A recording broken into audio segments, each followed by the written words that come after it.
데살로니가 전서 5장 1에서 12절에서 24절인데 서로 교독하면서 읽도록 하겠습니다. 형제들아, 우리가 너희에게 구하노니 너희 가운데 수고하고 주 안에서 너희를 다스리며 권하는 자들을 너희가 알고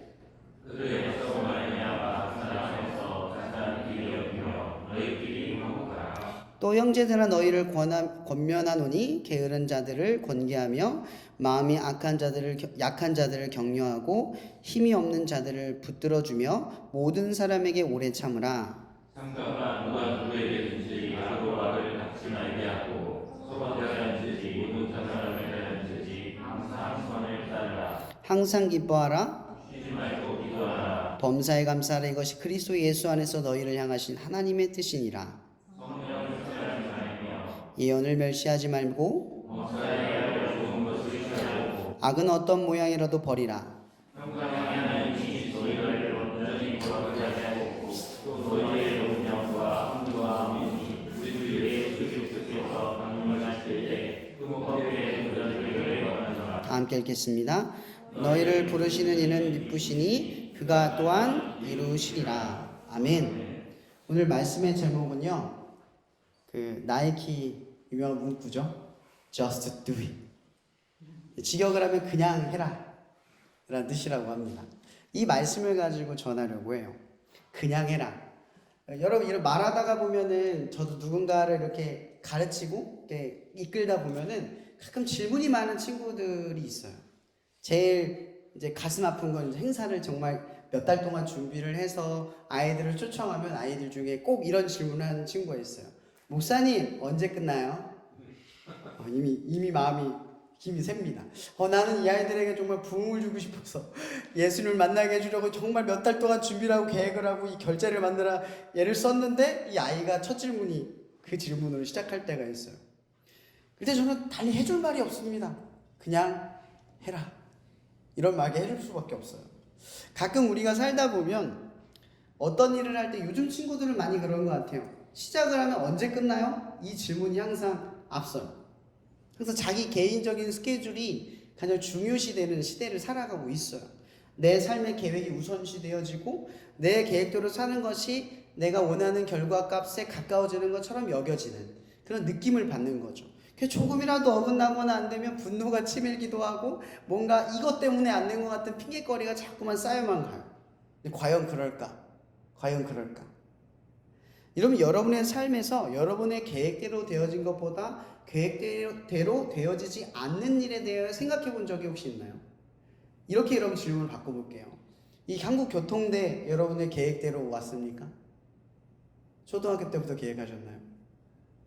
기껏 해봐야 고등학교 입시 잠깐 성적에 맞춰서 계산한 게 다일 거예요. 근데 우리 사람들은 대부분 이 별것 아닌 이 짧은 시간에 우리의 상식과 경험과 누군가의 조언으로 이 맞춰진 이 한순간의 기회를 마치 인생의 전부인 것처럼 느낄 때가 참 많이 있다라는 거예요. 그냥 하는 걸 어려워해요. 마치 인생을 대부분을 계획한 것처럼 살아가는 것이 옳다고 주장하고 살아가긴 하지만 대부분의 인생을 계획대로 산 적이 없이 우리는 대부분 어떠한 fx, 변수값에 의해서 계속 변형을 일으키면서 살아왔어요. 지금의 나는 과연 내 계획대로 이루어진 나일까? 아니면 그 수많은 충돌값으로 이루어진 나일까? 생각을 해보게 돼요. 저는 꿈이 없었어요. 여러분들이 지금 꿈이 있을 거예요. 그렇죠? 저는 꿈이 없었습니다. 제 꿈은 28살쯤에 생겼어요. 목사가 되겠다라는 게 꿈이었어요. 28살에. 근데 되려고 하는 이유가 되게 단순했어요. 재밌어서요. 설교도 하고 찬양도 하고 예배도 하고 교회를 섬기는 일이 재밌는 거예요. 나 이거 해야겠다. 그게 제가 목사가 되려고 했던 첫 번째 이유였어요. 근데 제가 이렇게 단순하지만 의미 없어 보이는 이 이유를 끄집어낸 이유가 뭔지 아세요? 저는 하나님을 이렇게 믿었어요. 하나님은 나를 사랑하셔. 나를 사랑하시는 하나님은 내가 좋아하는 걸 좋아하셔. 이렇게 생각했어요. 악하고 죄와 악과 연결되지 않는다면 하나님은 나의 선택을 사랑하실 거라고 믿었기 때문에 이 좋아하는 마음, 목회를 하고 싶다라고 하는 이 단순한 마음조차도 저는 그렇게 생각한 거예요. 이건 하나님이 주신 축복이야. 내게 부어주시는 이 마음의 동기로만 봐도 충분하다 생각을 했어요. 그렇게 시작한 목회 생활이 지금까지 이어졌어요. 그래서 지금 제 머릿속에서 항상 이 하나님의 길, 하나님의 부르심을 떠올렸을 때 제일 먼저 떠오르는 건 기쁨이었어요. 기쁨. 그 일에 대한 기쁨. 그것을 이루고자 했을 때 그 헌신과 고생을 통과해서라도 그걸 이루면 내게 기쁨이 찾아온다 하는 것이 방향성이 돼버린 거예요. 여러분들에게도 이러한 하나님의 꿈과 목적이 부어질 때가 있을 거예요. 그냥 하라. 그냥 하기가 참 어려워요. 제가 이 목사라는 길을 쫓아왔을 때 여러분들에게도 마찬가지예요. FX 이미 주어진 이 상황에 주어졌을 때 그냥 해라 이 말이 무책임하게 들릴지는 몰라요. 하나님이 여러분들에게 어떤 곳에 딱 보내줘요. 그냥 해. 내가 시키는 대로 해. 내가 널 보낸 대로 해. 그 상황대로 해. 이렇게 여러분들을 딱 놓아줄 때가 있어요. 그럼 아무 의미 없이 느껴지고 내가 여기서 뭘 해야 될지도 모르겠고 하나님 저는 이거 싫어요. 못하겠어요. 라고 하는 방안식이 여러분한테 생길지도 몰라요. 그냥 한다라는 게 쉽지가 않다라는 거죠. 그냥 한다라는 게. 의미를 쫓아가는 것은 쉽지만 그냥 하기는 쉽지가 않아요. 계획대로 한 삶은 나아갈 동기를 충분히 얻지만 계획대로 되지 않는 것에 대하여 충실하기가 어려워요. 여러분 어때요? 여러분 생각했던 결과가 안 이루어지면 그 일을 보통 포기하는 편입니까? 아니면 이건 하나님이 주신 거다라고 생각하면 충실한 편입니까? 어떤 면에 좀 가까우세요? 그럼 거꾸로 얘기할 거예요. 여러분 하루를 계획할 때 계획한 대로가 더 많으세요? 계획하지 않은 게 더 많으세요? 계획하지 않은 게 많죠. 우리는 이 일상을 계획하지 못해요. 축 찾지도 못해요. 다만 그 조금의 계획들을 우리가 갖고 있는 거죠. 나름의 계획들. 그러면 여러분의 대부분의 삶은 계획대로 된 적이 단 한 번도 없고 계획을 믿을 필요도 없는 거예요. 그렇다고 계획을 세우지 말라는 것이 아닙니다. 계획을 신뢰할 것이 아니라 해야 한다를 믿어야 한다는 거죠. 주어진 것에 해야 한다. 계획대로 되지 않을 때 포기하지 않게 만들 근거들. 내게 주어진 상황이 아무리 변수 속에서 막 주어진 카오스적으로 막 그냥 흩뿌려서 있는 것 같지만 여기서 최선을 다할 이유를 찾아야 한다는 거죠. 대충 살아갈 이유가 아니라. 그럼 그걸 어떻게 살아가느냐? 그걸 고민해 볼 수밖에 없어요. 한국교회는 매년 부흥을 얘기를 하면은 초대교회를 많이 떠올리는 것 같아요. 이런 초대교회 모습이 어떻게 상상이 되세요? 뜨겁고, 열심히 하고, 헌신적이고, 분쟁 없고, 화목하고, 화평하고, 이런 모습이 그려지나요? 여러분, 서신서의 대부분의 이야기들을 보면요. 성도의 분쟁에 대한 얘기를 가장 많이 다뤄요. 분열, 분쟁, 갈등, 반목, 이단 이런 소재들이 초대교회에게 상재되어 있어요. 여러분 초대교회는 완벽한 모델을 가지고 있었던 게 아니라 오히려 그것보다 못한 모델을 가지고 있었어요.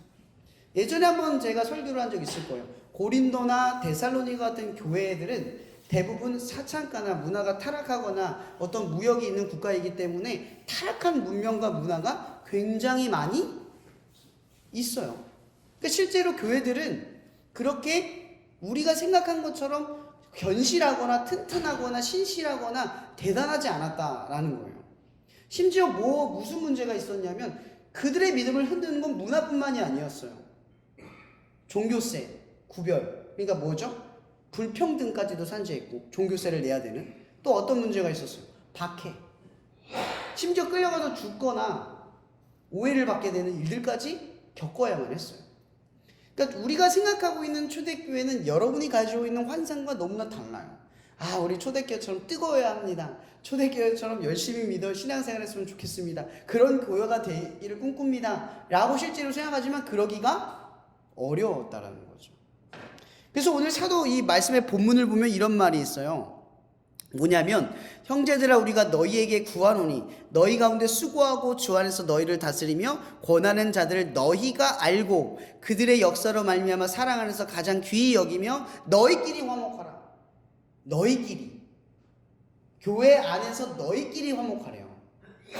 교회가 세상을 위해 존재하는데 그것보다 먼저 너희끼리 먼저 화목하라는 거죠. 저 밖에다 대고 이야기를 하지 않는 거예요. 예수님께서 제자들에게도 이야기하잖아요. 복음이 전해지는 가장 근본적인 그 방향은 이거예요. 서로 사랑하라요. 그러면 어떻게 한대요? 세상 사람들이 우리를 제자인 줄 안다는 거죠. 우리는 거창한 목표를 가질 것이 아니라 우리 주변에 있는 사람들과 어떻게 지냄으로 인하여 예수 그리고 우리가 믿는 믿음을 증거하고 증명하는 삶의 자리에 놓여져 있다라는 거예요.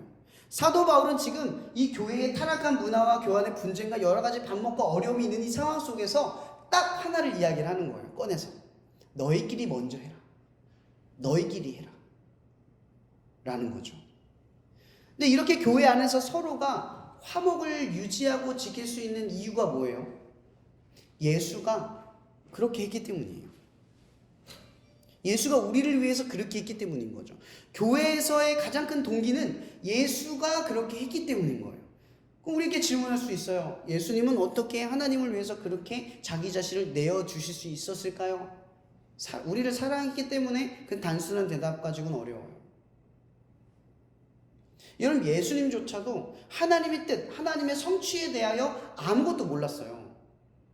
그가 십자가에 매달려 죽었을 때 자기를 맡긴 것이지 부활까지 다가가지는 못하는 거예요.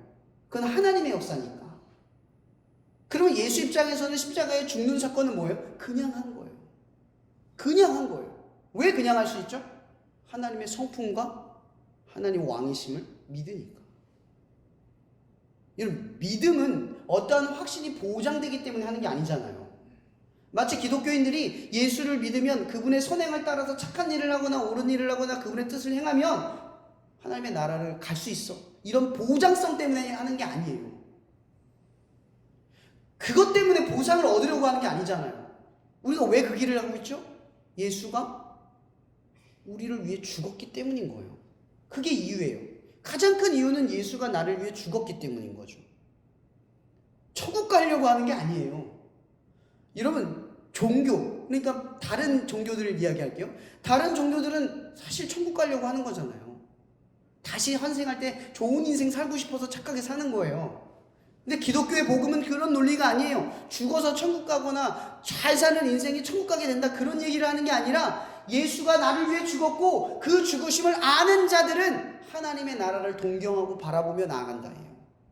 보상받으러 나가는 게 아니라. 왜냐하면 하나님의 나라는 그분과 함께하기 위한 나라니까. 여러분들의 보상이 하나님이에요. 여러분의 보상이 예수라고요. 근데 우리들의 보상은 그게 아니잖아요. 목적에 대한 성취값이잖아요. 결과값이란 말이에요. 내가 착했으니까 이 정도 착함의 보상, 내가 열심히 노력했으니까 이번에 노력의 그 결과값, 이게 여러분들이 바라는 삶의 결과 아닌가요? 복음은 결과로 나아가는 게 아니라 원인으로 나아간다는 거죠. 예수가 나를 위해 죽었다. 너희끼리 화목하라. 여기서 너희끼리 화목하라라고 하는 그 원인이 나를 위해 죽으신 예수. 그가 하나님, 우리를 구원하기 위해 자기도 이해하지 못했던 하나님의 뜻에 just do it, 그냥 행했다는 거죠. 무엇을 믿고? 하나님을 믿고. 그러니까 너희들이 화목할 때, 여러분 화목하려면 뭘 해야 되는 줄 아세요?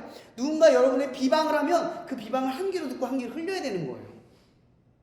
누가 미워지면 미운 대로 행하는 게 아니라 미움을 걷어내고 참아낸 다음에 행동을 하는 거예요. 왜? 누구를 생각하기 때문에? 예수를 생각하기 때문에. 그렇게 우리의 행동이 자정 능력을 갖는 거예요. 너희끼리 먼저. 이게 하나님의 뜻대로 살아가는 사람들의 방식이라는 거예요. 그러면 사도 바울이 우리에게 이런 말을 하는 거예요. 항상 기뻐하라, 쉬지 말고 기도하라, 범사에 감사하라. 이것이 누구의 뜻이래요? 그리스도 안에 있는 자들의 뜻이래요. 하나님의 뜻. 우리가 그렇게 살아가기를 원하시는 하나님의 뜻이 있다라는 거예요. 이러한 뜻 가운데 우리의 명제는 이거죠. 선을 절대 악으로 갚지 않는다는 거예요. 악을 선으로 싸운다는 거예요. 그 방식이 쉽지가 않아요. 예수가 가르쳐준 방식은 쉽지가 않아요. Just do it. 그냥 해야 돼요. 여러분, 이런 말로 질문 던져볼게요. 사랑이 쉽나요? 제가 예전에도 한번 질문 던져준 적 있어요. 사랑이 쉬워요? 사랑만큼 어려운 게 없어요. 사람은 방법도 능력도 뭐 지혜도 없어요. 사랑에 대하여. 우리는 사랑하면서 배우고요. 사랑을 하면서 느끼고요. 사랑을 경험하면서 깨달아요. 맞죠? 그만큼 우리는 사랑에 대하여 아는 바가 없어요. 근데 단 하나, 우리는 사랑하는 존재라는 거죠. 존재의 명당은, 그 존재의 근거는 명확해요. 사랑. 평생 사랑을 배우고, 평생 사랑을 느끼고, 평생 사랑을 깨달아요. 이게 인생의 가장 큰 목적이에요. 근데 그 사랑이 누구예요? 요한일서에 보면 하나님은 사랑이다. 하나님을 알면 사랑을 이해하는 거예요. 그게 복음이 말하고 있는 실체라는 거죠. 그러니까 예수 안에서 하나님의 뜻을 경험한다라는 건 결국 이 사랑을 통해서 하나님을 더욱 이해하고 경험하고 깨달아가는 삶의 이치 가운데로 나아간다라는 거예요. Just do it. 그래서 이런 얘기를 꼭 해드리고 싶은 거예요. 여러분, 사랑은 해야 하는 걸까요? 하는 걸까요? 제가 볼 땐 점점 인생을 살아가면서 느끼는 건 딱 명제가 분명해져요. 사랑은 해야 되는 겁니다. 하는 게 아니에요. 한다는 게 뭔지 아세요? 할 수 있는 것만 사랑하고 하는 것만 사랑하고 되는 것만 사랑할 수 있는 사람은 사랑할 수 없어요. 사랑은 해야 되는 거예요. 사랑하려고 노력하는 사람에게 사랑이 오는 거예요. 오늘 말씀의 주제가 뭐예요? 감사. 사실 주제가 감사예요. Just do it. 이런 감사는 여러분의 삶에 어떤 감사한 사건이 일어날 때 하는 게 아니에요. 이건 세상의 감사예요. 그런 감사들은 정말 허무한 게 뭔지 아세요? 감사할 거리가 조건 성립이 안 되면 저 사람은 감사하는 걸 나는 감사하지 않을 때도 있어요. 어떨 때는 남들이 부러워하는 걸 내가 지니고 있으면서도 감사하지 않고도 살아갈 수 있어요.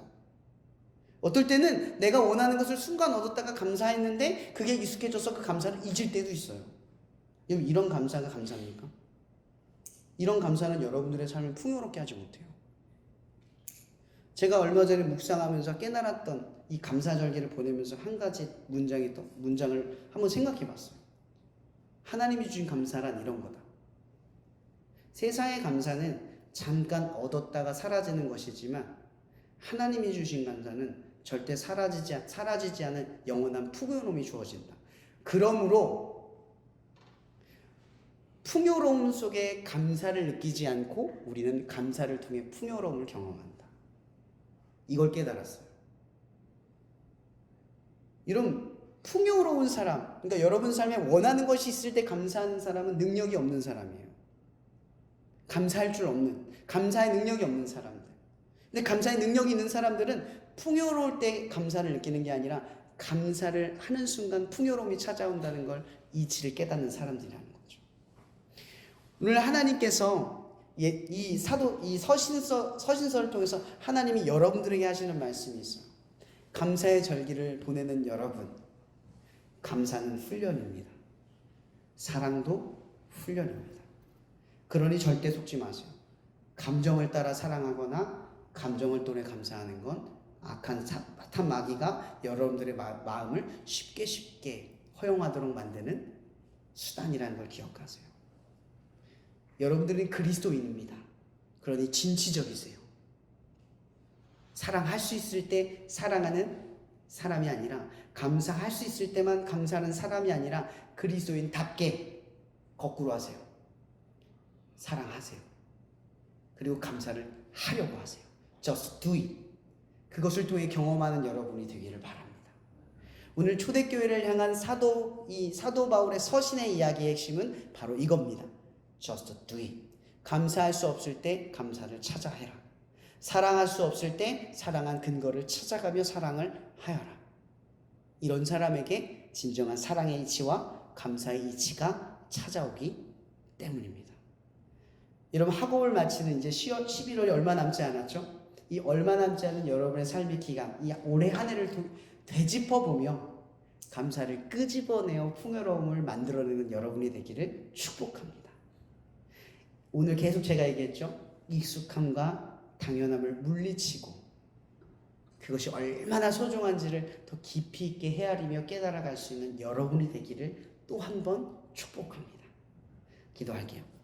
사회주님 감사합니다. 이 시간 저희가 하나님 앞에 잠시 잠깐 기도해 보려고 합니다.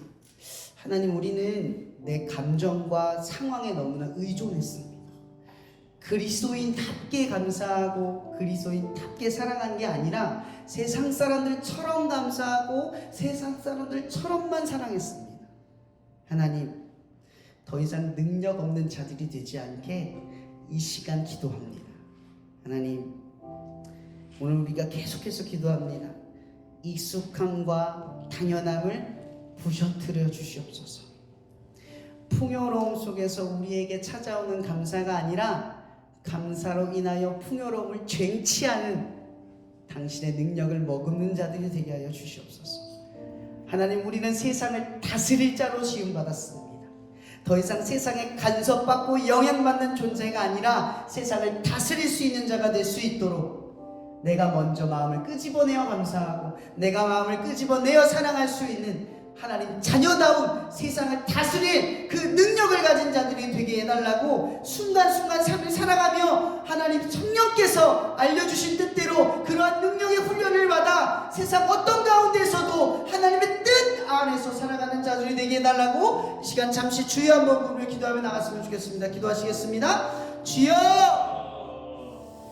하나님 건강한 것, 걷는 것, 숨 쉬는 것, 가족들이 있는 것, 공부를 하는 것, 눈을 뜨는 것, 체력이 있는 것, 가방을 들 힘이 있는 것, 내게 재능이 있어서 건반을 치는 것, 찬양을 하는 것, 내가 이어폰 블루투스를 끼고 찬양을 들으며 걷는 것, 비록 날씨는 쌀쌀하지만 시원한 바람 가운데에서 공기를 마시고 걷는 것, 떨어진 낙엽을 보며 분위기를 느끼고 하나님의 인지와 창조하심의 경험만을 경외심을 느끼는 모든 것, 하나님, 우리가 삶의 세세한 곳에서 감사를 쟁취하고 사랑을 쟁취할 수 있게 도와주시옵소서. 세상에 영향받고 간섭받는 인생이 아니라 세상을 다스리고 세상을 정복하고 세상을 이끌어내는 하나님의 자녀됨을 잃어버리지 않게 도와주시옵소서.